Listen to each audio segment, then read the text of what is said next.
भा जाती है, पास आ जाती है जैसे रंगीन तितलियां। धोखा देती है सबको ऐसी ही लड़कियां, धोखा देती है सबको ऐसी ही लड़कियां।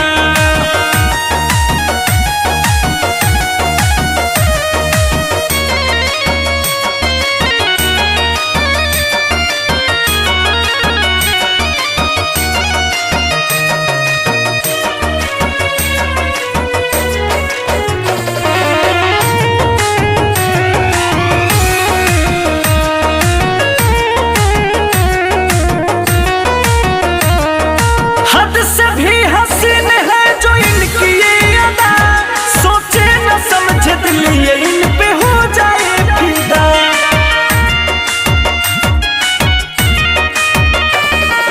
हद से भी हसीन है जो इनकी ये अदा, सोचे न समझे दिल ये इन पे हो जाए फिदा। पल में हंस देती है, पल में होती है खफा, कैसे समझे कोई सच में है ये बेवफा। नखरे खूब करती है, प्यार में चलती है, प्यार में चलती है बस इनकी ही मर्जियां।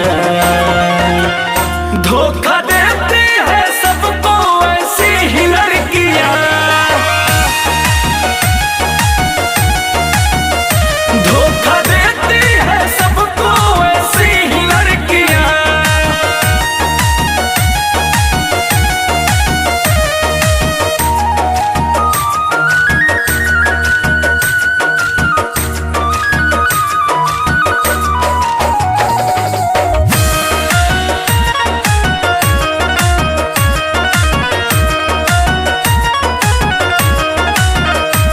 बाहों में भर के सीने से जब लेती है सटा, बेमौत मार देती है ये जुल्फों की घटा।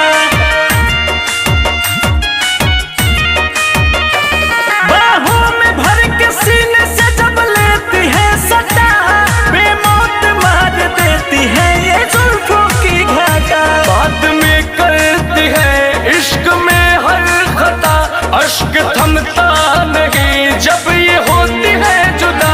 राजा अंकुश कहे उसे आंसू बहे, उसे आंसू बहे प्यार के सिर्फ दरमियां।